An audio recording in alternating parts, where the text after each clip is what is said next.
Hello again. Today's lecture is about contingency tables, or more specifically about statistical tests that used contingency tables.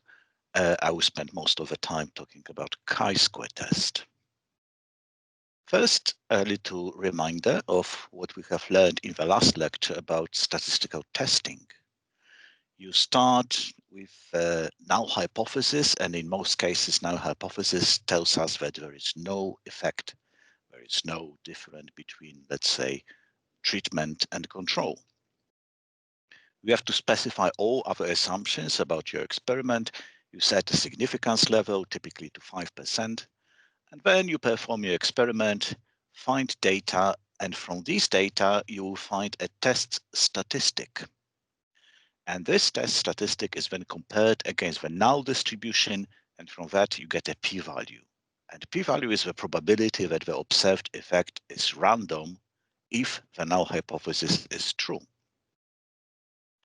If p-value is less than your significance level, you reject H0 and you state, yes, we observe the effect. Effect is real. If p-value, on the other hand, is greater or equal your limit, then you have insufficient evidence. You can't make any claims.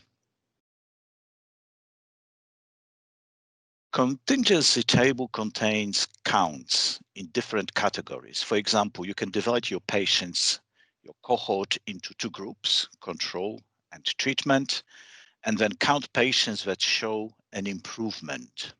That creates four categories for all possible combinations of the experimental condition and the experimental outcome. This is an example of contingency table for GoTerm enrichment, which we used Fisher's test on.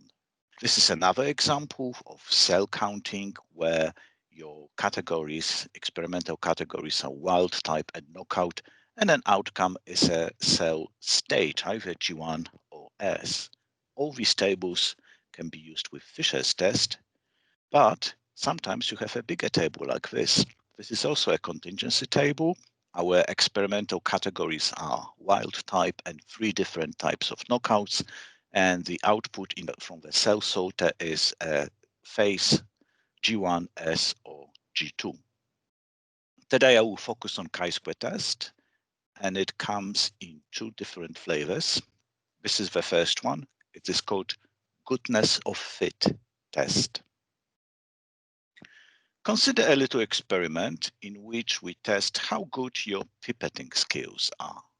You do a dilution plating over 5 plates, and you pipette your aliquots from the same culture, and then you count bacterial colonies. If your pipetting is good, you expect a uniform distribution of colony count across all 5 plates. If your pipetting is not so good, the distribution would be non-uniform. How can you distinguish between these 2 cases? In chi-square test, we always compare observed counts with expected counts. The question is, how do we find expected counts? And in this particular experiment, we ask if counts are uniformly distributed. Hence, the expected number of counts is the mean number of counts across all plates, and it's shown here by the red dashed line. The figure shows observed counts, a circle, the error bars, and this is the error of the count, which is the square root of the count, and as I mentioned, expected number of counts. They are also summarized in this table. The residual is defined as observed minus expected divided by error. That means how many error bars you are away from the expected. The first plate, you are about 2 error bars from the expected value, and this is your residual. Residuals can be positive or negative, and the actual values of residuals are shown here in the table. Now we want to build a test statistic. Test statistic is a number with a certain probability distribution which tell us how well our data agree with the model. and from test statistic, then we can find a p-value. What we have here is observed count. I will note it as O with an index I, expected EI, and error is the square root of EI. And residuals, as I said before, observed minus expected divided by the error. I will denote them by a Greek letter chi. This is chi I.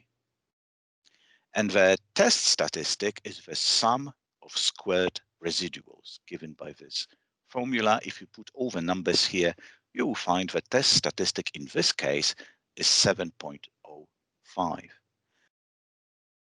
Observations O have Poisson distribution because they account with a mean E and a standard deviation square root of E. And this is the residual that we calculate. And it looks very much like what we find in normal distribution when we take the variable and subtract the mean and divide by the standard deviation. This is the mean, and this is the standard deviation in this distribution. It looks pretty much like this. This suggests that chi, our residuals, they roughly follow standardized normal distribution. Standardized means that it's centered at 0 and the standard deviation is 1. This is how you standardize a variable. You subtract the mean and divide it by the standard deviation. We can see how it works in another Gedankenexperiment, a thought experiment, where we simulate dilution plating in 1 million plates. What we do, we generate random counts with the same total count, which is 141, as in the original data. We simply take these 141 bacterial colonies and then distribute them uniformly between plates. The first row here shows the original count in the experiment. And this is the first simulation, 141 counts distributed uniformly across these plates in a random matter. We are using a number generator to do this. This way, we make sure that the null hypothesis is true in our Gedanken experiment. The null hypothesis, I remind you, is that these counts are uniformly distributed. So this way, we build a null distribution. And this is what it looks like. And it's a separate distribution for each residual for each plate. So for plate 1, we simply plot the distribution of all these numbers. For plate 2, 3, 4, and 5, they look identical. It's not a surprise. And on top of this distribution, the blue line shows the normal distribution with the mean of 0 and standard deviation of 1. And as you can see, the simulated distribution is similar to the normal distribution, but not identical. It's quite close, but not the same, which means that chi-square test is an approximation. It's not an exact test, like, for example, Fisher's test. This is the chi-square distribution. This is yet another probability distribution. This is the definition of a chi-square distribution. If we take a sum of squares of independent standard normal variables, and we showed that chi is a standard normal variable, at least approximately, and we take the sum of squares, we get a variable which is distributed with chi-square distribution with n minus 1 degrees of freedom, where n is the number of categories, is the number of plates here. This plot shows a few chi-square distributions for different number of degrees of freedom. Again, when the number of degrees of freedom is large, 10 is probably not enough, but 30 or 50, this distribution will look like normal. For smaller number of degrees of freedom is very different. This is our null distribution. This is a distribution of simulated results built under the assumption that the null hypothesis is true. And the shaded histogram shows our simulated distributions of chi-square, while the blue line is the theoretical chi-square distribution with 4 degrees of freedom. Again, just like t distribution, chi-square distribution is known, is analytical, and you can use equations or you can use just a function in R to find it. Once again, null distribution represents all random samples when the null hypothesis is true. Now we find out where the observed test statistic, the one from the actual experiment, which is 7.05, where it is in the context of the null distribution. And it's here.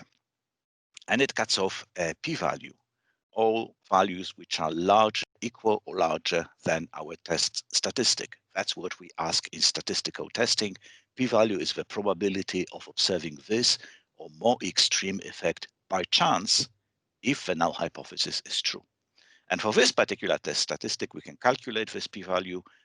We can use R to do this. We can use the function p chi-square, which is the cumulative distribution.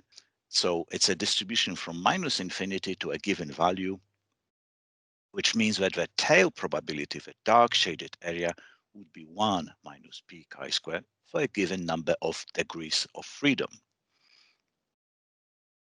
This is our observed data. We can find the expected data, which is just the mean. We can find chi-square, this formula here for chi-square statistic. This is what it is. It's about 7.05. And 1 minus p chi-square of this gives us a p-value of 0.13. This p-value is large, and it means that we cannot reject the null hypothesis. Our null hypothesis was that our pipetting is good. It's uniform, and we don't reject it. So our null hypothesis stands. Now, a different example about binomial distribution. It's data from old classic data from Geissler from 1889. It's birth data from one particular hospital in Saxony between years 1876 and 1885. And this data includes 6,115 ships of 12 children. And data gives us a count of girls in the ship from 0, where they're all 12 boys, there were 7 cases, up to 6, somewhere in the middle, and up to 12 girls, there are only 3 cases. And there is a distribution of a number of girls in a ship of 12. The interesting here is that girl-boy ratio is not 0.5. In this case, it's 0.481 plus minus not 4. This is 95% confidence interval. And this is what it looks like. Does this follow a binomial distribution? A quick reminder, binomial distribution follows n repeated trials with 2 possible outcomes of each trial with a probability p and 1 minus p. A simple example is you toss a coin 8 times, the p probability here is 0.5, and you get a binomial distribution as shown in this figure. In our case of boys and girls, we can calculate the binomial probability, the expected binomial value from the binomial distribution using the probability of 0.48 as measured from data, and we can then compare it to observed data. And as you can see, observed data depart from the binomial distribution, and if you calculate chi-square using this formula, observed minus expected divided by the square root of expected, you square and sum these, and you will get chi-square, which is very large, and with 11 degrees of freedom, the p-value here is essentially 0. It's very, very small. We can reject the null hypothesis as we have found strong evidence against it. The boy-girl ratio does not follow a binomial distribution. In fact, there is an increased probability of having either fewer girls here where residuals are positive or more girls here than 50-50. This means if you have a lot of children, they tend to be of the same sex, either boys or girls. Now we'll try to explain the term degrees of freedom. I used it several times before without any proper explanation. Unfortunately, it's not an easy concept, and it's not easy to guess or calculate it from your data. You need a little bit more experience, perhaps, but I will try to explain the basics. Number of degrees of freedom is the number of independent pieces of information that you possess.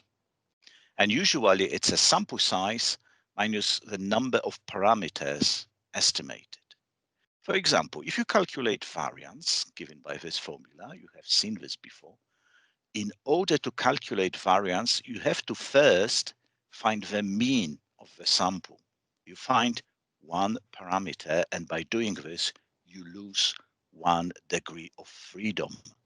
In this formula, you don't need to know all values xi from 1 to n. If you know n minus 1 of them, and you know the mean, you can calculate the last value. It's redundant. So when you calculate this formula, you have only n minus 1 degrees of freedom. And this is one of the reasons we used 1 divided by n minus 1 here. Hence, the number of degrees of freedom here, which I denote using a Greek letter nu, is n minus 1. For chi-square, when we calculate chi-square this way for the uniform distribution, well, first we need to calculate all these expected values. They are all the same, and they are given by this formula, which is the total number of counts, capital N, divided by the number of plates. Number of plates is something given from the experiment, but the total number of counts is an experimental outcome. You have to count it across all the plates. And once you have done it, you calculate it a parameter and you lose 1 degree of freedom. This actually corresponds to normalization of the data. This is the total count. Hence, the number of degrees of freedom here is n minus 1. If you do the same for the binomial distribution, you are going to lose 2 degrees of freedom. Why? Well, to calculate expected distribution, EI, you need 2 numbers. First, the total count, which is the normalization, and then you need this probability P. In our case, it was the probability of being a girl in a SIP ship. It was this 48%.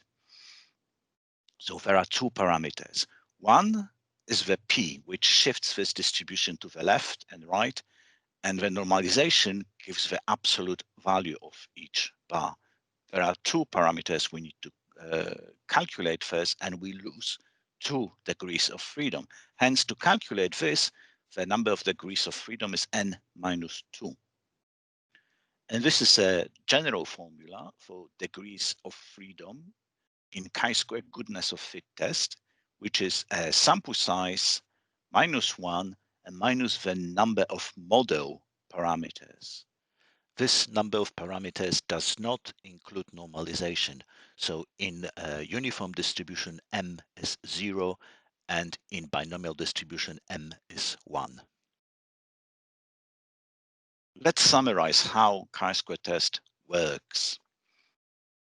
We have observation, and I use symbol OI for, and they are distributed with a Poisson distribution. These are counts. Then we have errors, and these errors are denoted by letter chi, Greek letter chi, and they are approximately normally distributed. Finally, the test statistic chi-square calculated using this formula is our residuals squared added together, and it follows chi-square distribution with n minus 1 minus m degrees of freedom. And finally, we find the p-value, which is the probability of obtaining observed or more extreme result by chance. The summary again, the input for chi-square test, a goodness of fit test, is these are counts in n categories. Assumptions, observations are random and independent. In particular, there is mutual exclusivity, so there is no overlap between categories. You can't have one example belonging to 2 different categories, and that errors are approximately normal. Usage, compare the observed counts with a theoretical distribution. The null hypothesis is the number of observations in each category is equal to that predicted by the theoretical distribution. And a few comments. First of all, it's an approximate test. I mentioned this before. It really breaks down for for small numbers. If your total count across all plates or all categories is less than 100, do not use chi-square test. Use an exact multinomial or binomial test. There are tests like this. And be careful with the number of degrees of freedom when you calculate it. The second type of chi-square test I'm going to talk about is the test of independence. And it's a bit more complicated, so pay attention. Chi-square test of independence has similar applications to Fisher's test. It is based on a contingency table and tells us if variables are independent. In this example, we treat patients with drug A and drug B, and then we count patients who improve after this drug or show no improvement. As in any chi-square test, we compare observed data with expected values. Now we have to somehow find expected values for all these counts. And expected values are calculated under the null hypothesis, assuming that the null hypothesis is true. And the null hypothesis is that proportions in rows do not depend on proportions in columns and vice versa. These proportions are shown here in green. The proportion of total counts for each outcome is given by these two numbers, 23.3%. This is 42 divided by 180. This is the proportion of patients with improvements, regardless of the drug, and 76.7% of patients show no improvement, again, regardless of the drug. The proportion of these rows is roughly 23 to 77. Hence, the expected proportion between outcomes should be the same, 23 to 77 in each column. And we can find this expected value using this very simple formula. Is the total number of counts times the null proportion in row I and the null proportion in column J. Have a look. In this particular cell, the observed count is 70. But the expected count is the total number of counts, 180, multiplied by this proportion, 76.7% and 55.6%. This is 76.8. This is the expected count under the null hypothesis. We can see now that if we calculate these red numbers, the expected counts, the proportions in columns or rows are actually equal. Look at the first column. It's 18.6 divided by 61.3. This is the proportion in this column.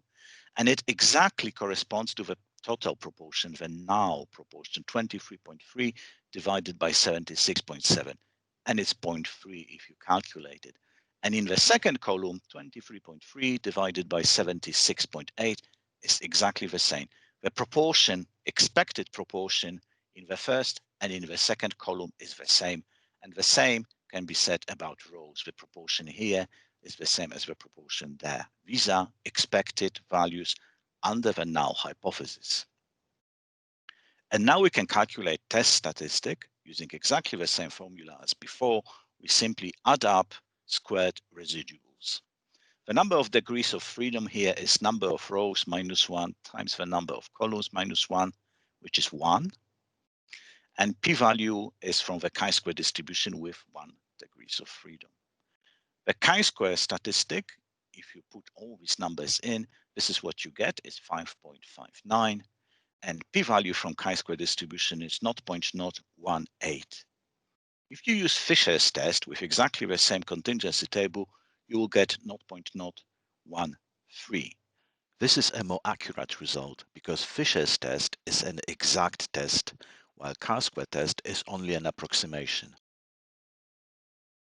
Chi-square test is, however, more flexible. It can be used for much bigger contingency tables like this one. This is an example of a flow cytometry experiment where you have cells in 4 different categories, wild type and 3 different knockouts, and you put them through your flow cytometry and device, and you establish whether they belong to a cell cycle G1, S, or G2. And you do this experiment by taking a similar number of cells, about 280 in each condition, and then you just count them like this. The question is, are there any differences between wild type and knockouts?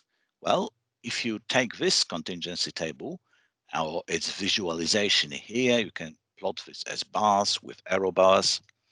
If you do this, you will find a chi-square of 15.1. There are 6 degrees of freedom, number of columns 4, number of rows 3, and you'll find a p-value of 0.02. But what does it really mean? Once again, chi-square test is about independence of proportions. It's just like in Fisher's test. And the null hypothesis is that rows and columns are independent. That means that proportions between rows do not depend on the choice of a column, and proportions between columns do not depend on the choice of a row. And this particular fabricated contingency table is a perfect null table because it conforms with the null hypothesis. Look, proportions in each row are 10 to 20 to 30 to 40, which is 1 to 2 to 3 to 4. And in the second row, it's exactly the same, 1 to 2 to 3 to 4. So proportions in each row are exactly the same. And the same is about columns. Proportions in each column are 1 to 2. This is the same, this is the same, this is also 1 to 2. This table, this contingency table, is consistent with the null hypothesis. And all the departures from this would be picked up by the chi-square test. In our example, the null hypothesis is that proportions of cells in G1, S, and G2 stages are the same for each condition. But our p-value is not 0.02, so we reject the null hypothesis. And that tells us that something is happening in this table, but we don't know really where. So if you perform a chi-square test and get a small p-value, you should investigate further to see what is different. And one possibility is to do a pairwise comparison for each pair of columns. So you can take, for example, wild type versus knockout one. You just copy this, create a smaller contingency table, and do a chi-square test and find a p-value. And if you repeat it for all pairs of columns, and of course you have to adjust p-values for multiple tests, I will devote entire lecture to multiple test corrections, so I will explain you how this is done and why. Now, just believe me, you have to adjust your p-values, and you find out that one of them is smaller than our significance limit. And this is a comparison between knockout 2 and knockout 3. So we can narrow our search for these 2 columns. Something is different between them. And another thing you can do in chi-square test, you can compare each column versus the sum of others. You pool other columns together. For example, compare wild type, which is these numbers, against pooled other columns. So you add these 3 numbers and you get 182 and so on. And that will give you a p-value of 0.42. And if you repeat it for every column versus others, you will get the following p-values after adjustment. One of them is less than 5%, and this is a knockout 2, which after all this, we can perhaps claim that, yes, there is something going on here. The null hypothesis is rejected, but it is due to knockout 2 being different than all others. This is the summary of chi-square test of independence.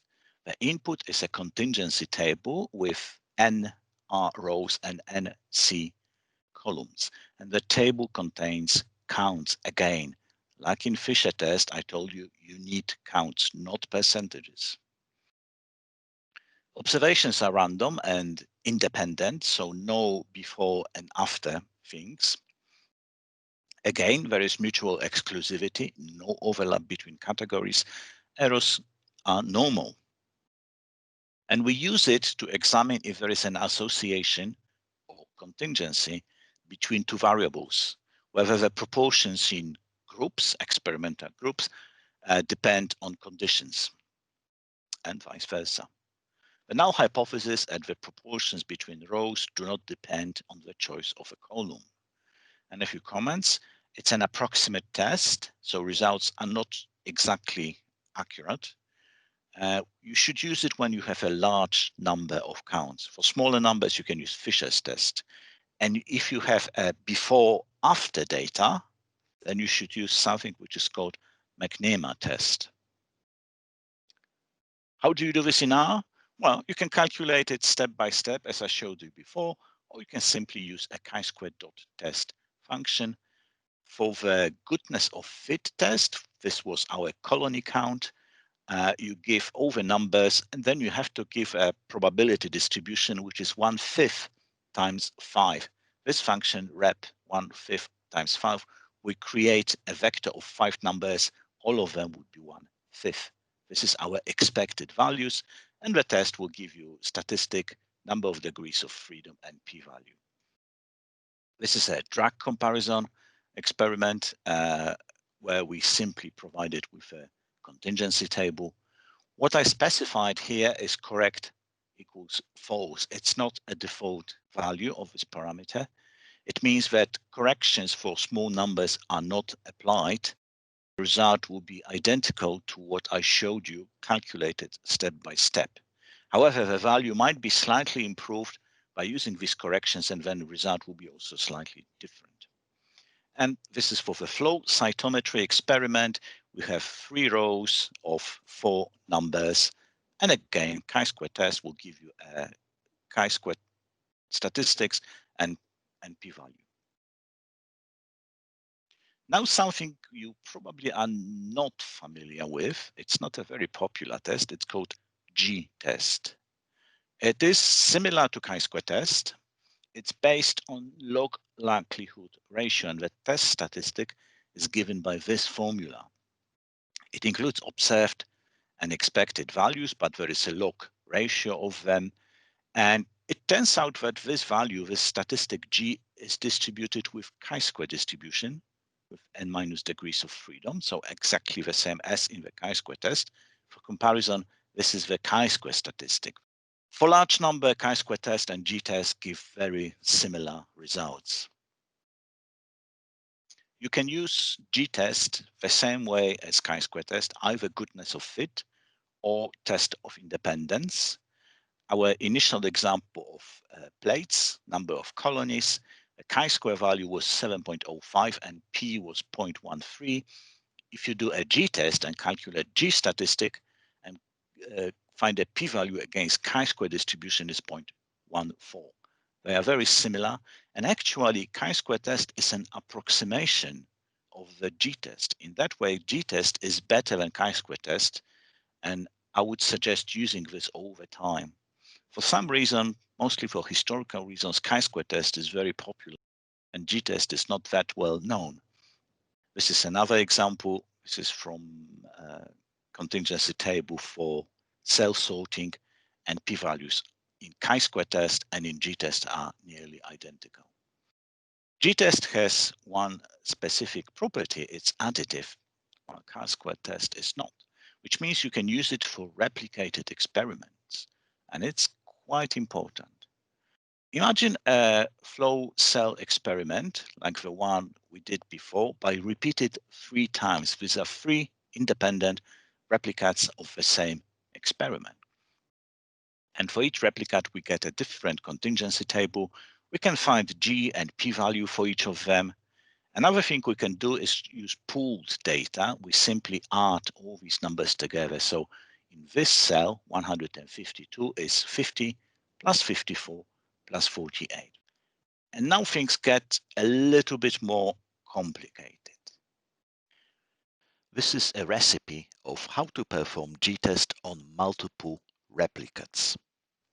So first, you perform Gtest for each replicate separately, and the numbers are summarized here. This is the G value, this is number of degrees of freedom, and this is the p-value we obtain.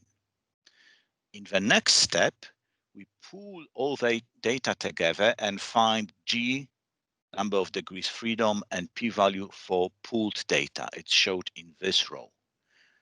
The pooled p-value, as you can see, is very small, 5 times 10 to the minus 8. The next step is to find the so-called heterogeneity G, which is the G total minus G pooled, number of degrees of freedom total minus new pool. And then we can use this heterogeneity to find G, number of degrees of freedom, and from this we can find a p-value. All these p-values are found from chi-square distribution. And this is the whole concept of this test. G, the statistic G, represents deviation from the null hypothesis. The larger G, the more far away you are from the null hypothesis. And this G, because it's additive, can be split into two components. The first one is heterogeneity due to variation among replicates.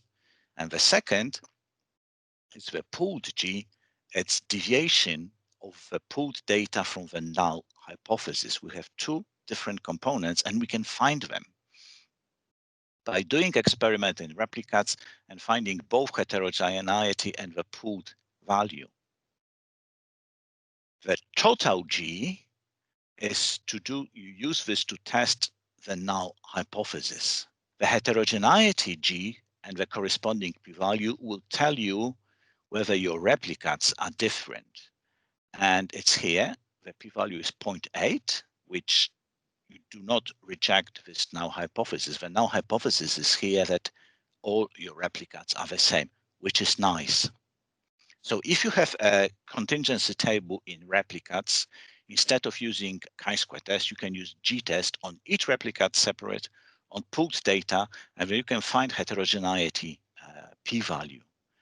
If the p-value is large, it's okay. Your replicates are comparable, and observed differences here in the pooled value are due to differences between conditions. However, if your heterogeneity p-value is small, then it means that the observed differences are not only due to differences between biological conditions, they are also due to the differences between replicates. And in this case, I'm afraid the only thing you can do is to reject your entire experiment and do it again, because your replicates are more different than biological conditions. This is the summary of Gtest. Just like in chi-square test, the input is the same, the assumptions are also the same, and the usage is essentially the same, association contingency between variables. The null hypothesis is the same as in a chi-square test. It's very similar to chi-square test. G and degrees of freedom are additive, so it can be used in replicated experiments. And please do not confuse this test with ANOVA, and also do not confuse chi-square test with ANOVA. I will discuss ANOVA in the next lecture. How can you do this in R? For some reason, Gtest is not included in base R, so you need to find a package that provides this test. One of them is called Desk Tools. You have to install a package and then open it. And then you can create a contingency table and do a Gtest on this contingency table, and it will give you all results. In this case, this is a result for our first replicate. Then you can repeat this for all other replicates, and you can find p-value for total and for heterogeneity G using 1 minus p chi-square. And now at the end, McNamee tests, I mentioned this. If you have, this is a within subjects test. If you have before and after test, for example, you test your patients for infection before and after treatment. So it is the same patient, let's say patient number 1. Before treatment, this patient was not infected. After treatment, it was not infected. We simply denote it by 0 or 1. Patient number 3 was infected before treatment, but not after treatment. And you combine all these data together, and then you found the sum of all patients infected before and after treatment. And as you can see, proportion was 24% of all patients, and it dropped down to 6.8%. So you can suspect that the treatment helps with this particular infection, but is this drop statistically significant? You build a table. This is not a contingency table, but it looks very much like a contingency table.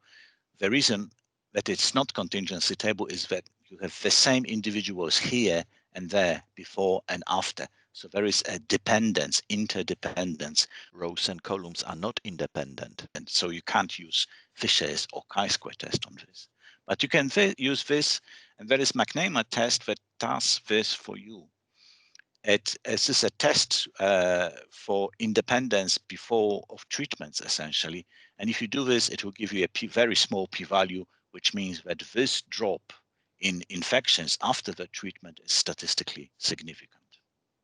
This is a summary comparison of all contingency table tests. Well, the last one doesn't really contain a contingency table. You have Fisher's exact test, which is usually used with a table 2 by 2, and you test whether rows and columns are independent or whether proportions are equal. It works very well for small numbers. Some people consider it a bit too conservative. Then you have a chi-square goodness of fit test. The table is 1 by n. It's just a row of numbers. And you compare observed counts with a theoretical distribution. It requires categorical data, doesn't work for continuous distribution. For example, you can't use it to test if your data are normally distributed. It's only for categorical distributions. The next is chi-square test of independence, which can contain much larger table, and you use it to test if rows and columns are independent or proportions are equal. It's the same as in Fisher's test. It is similar to Fisher's test and works better with large numbers and large tables. Gtest of independence is essentially the same as chi-square test, but it's more powerful and it can take replicates into account. So I suggest using Gtest instead of chi-square test. And McNamara test to test if there is a symmetry of rows and columns and is appropriate for paired data, for example, before, after data on the same subject. Thank you very much.